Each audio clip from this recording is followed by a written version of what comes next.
So guys, these are the 5 books that you need to read to change your perspective of life.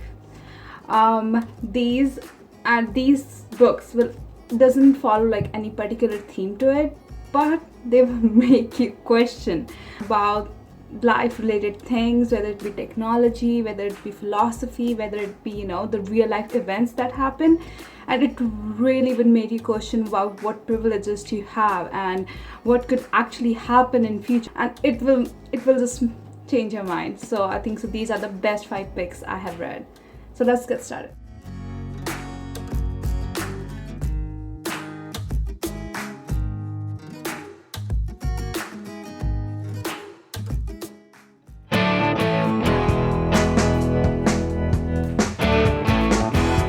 Starting with, most of them are non-fictional. 3 of them are non-fictional. One is fictional but real life related, and another one is fictional but it has some elements that will make you question that is it real or is it not.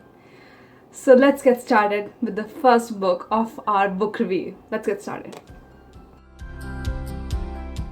So imagine yourself being a woman in Afghanistan between the period of 1960s till 1990s. Oh, you can't imagine. No, you can't.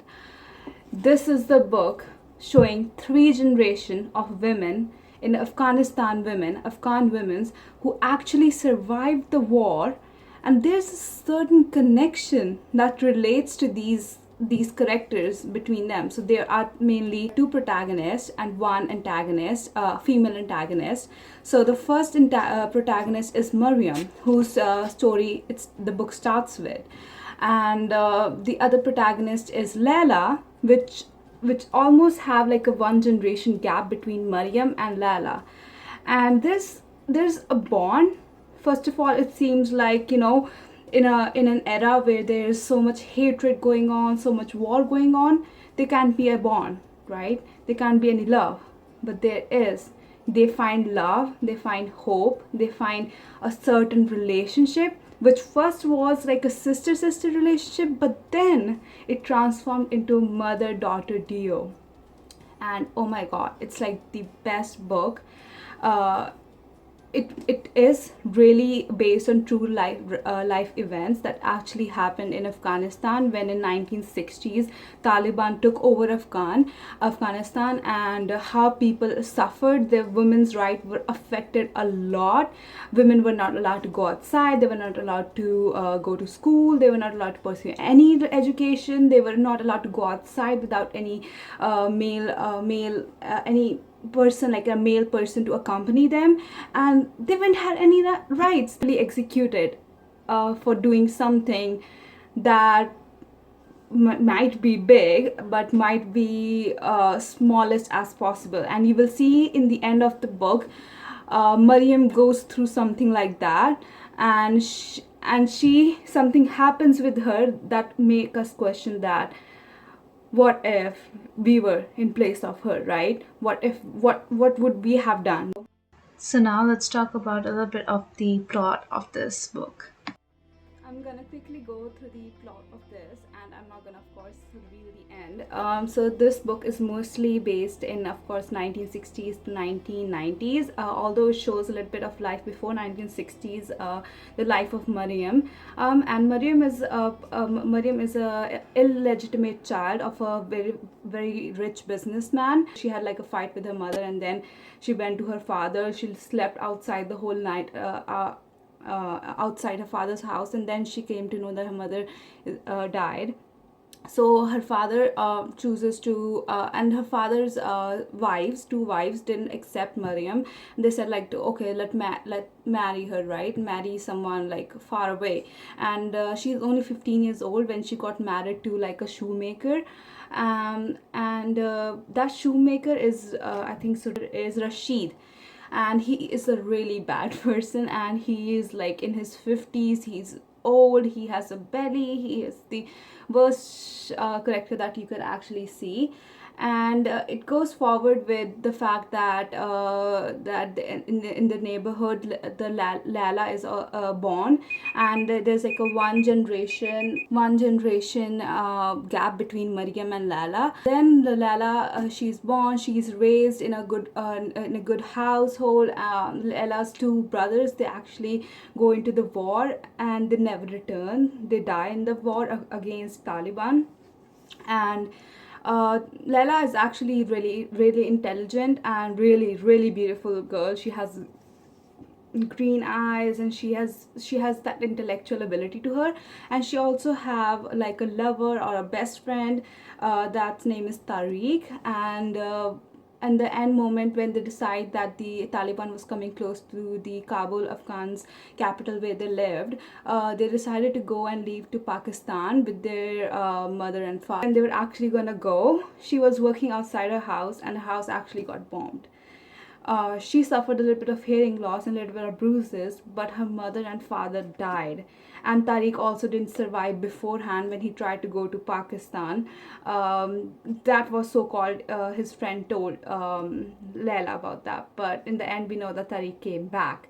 And then there's a series of events that Laila actually has to marry Rashid. Rashid's and Maryam is also there. So first of all, they didn't like each other, didn't get along each other. But when they started having that relationship together, and in the end, when the Taliban actually came over Kabul, took control over Kabul, there we see the women's rights are affected, and they both found like a true strength together.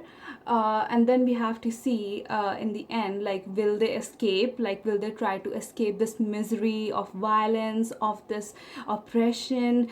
Will they try to do something about Rashid because he's so oppressive? Laila also have two children, Zalmai and Aziza. So this book is really emotional in the sense about what real life people actually faced in Afghan during 1960s to 1990s when Taliban took over. So it's a really emotional but a strong book to focus on the theme of women's rights, and also on the theme of, you know, love and relationship that fosters within such a hard terrain and hard and not a hopeful situation. So it's really good read. And I think so that's it. I didn't want to spoil anything else what happens in the end, so you must read A Thousand Splendid Suns. And it's really emotional, and I would say like you need like a certain level of emotional maturity to it.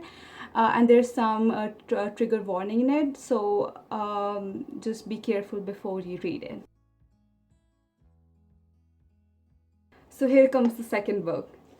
This is the book that I read.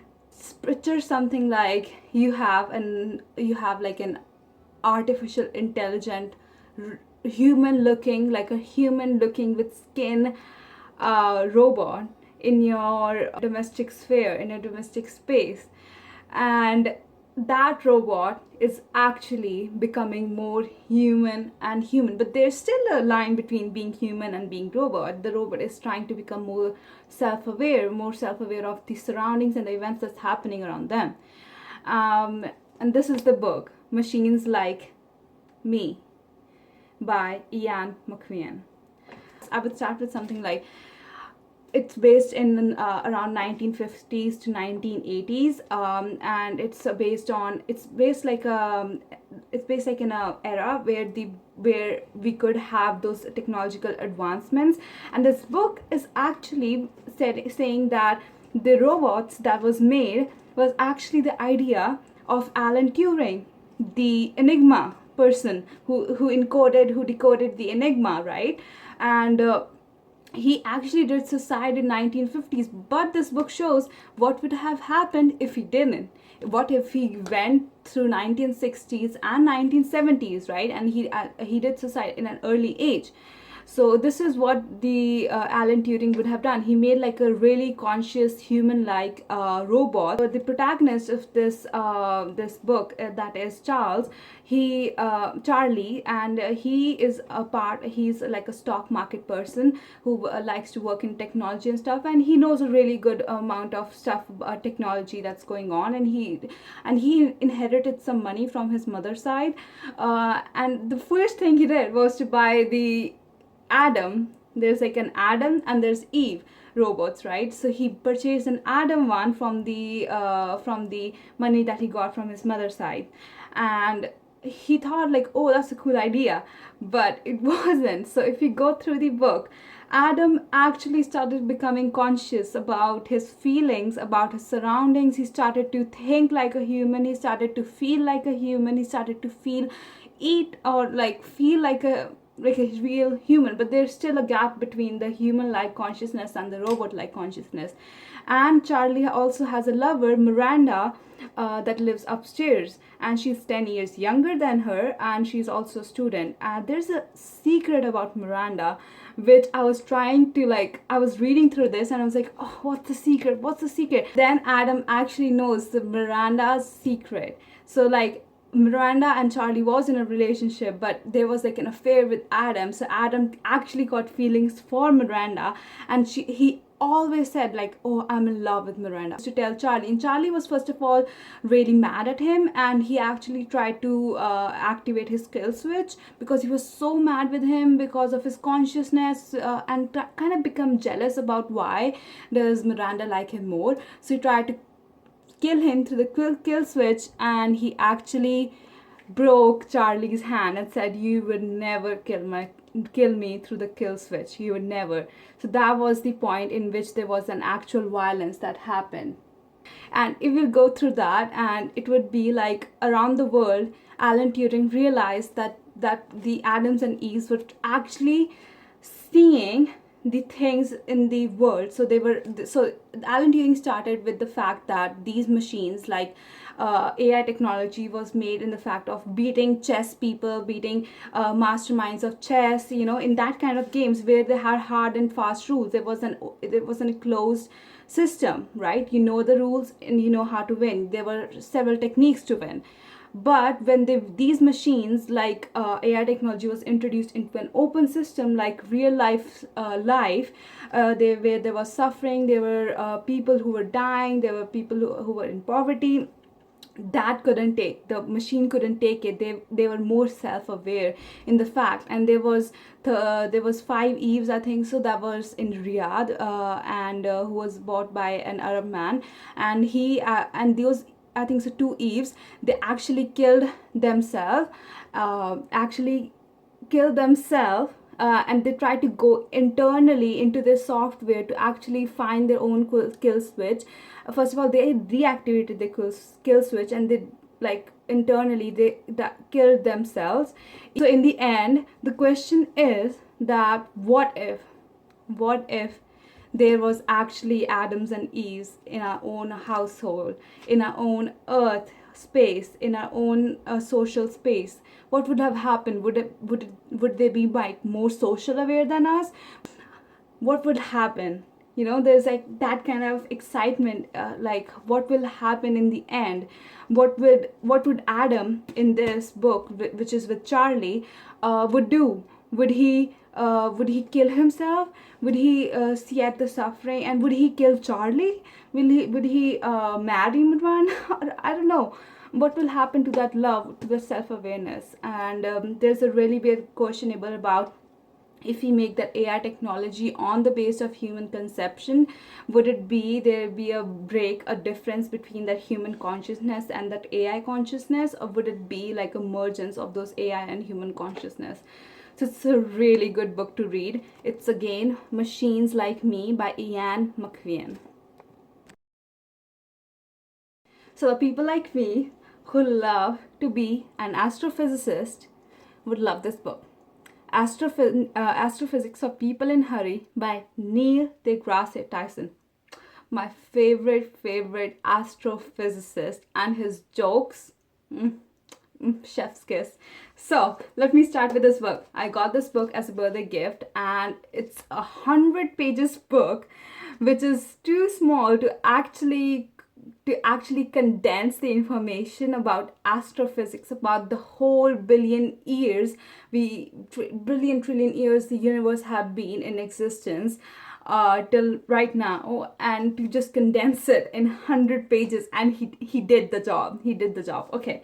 So I read this. There's a lot of information to take, first of all, and I would suggest you have a little bit of, so this is more like a beginner's guide, but I would, so when I started reading, it was a little bit hard for me to understand some stuff like Planck's constant, which I haven't heard till, university, like that kind of stuff that you learn in high school or in university. It's kind of introduced in early phases of this book. So I would suggest to have a little bit of knowledge and a little bit of being patient with this book. So there are 12 chapters in it, and I actually marked every them of them, and I actually wrote questions in them. So the first one is the greatest story ever told.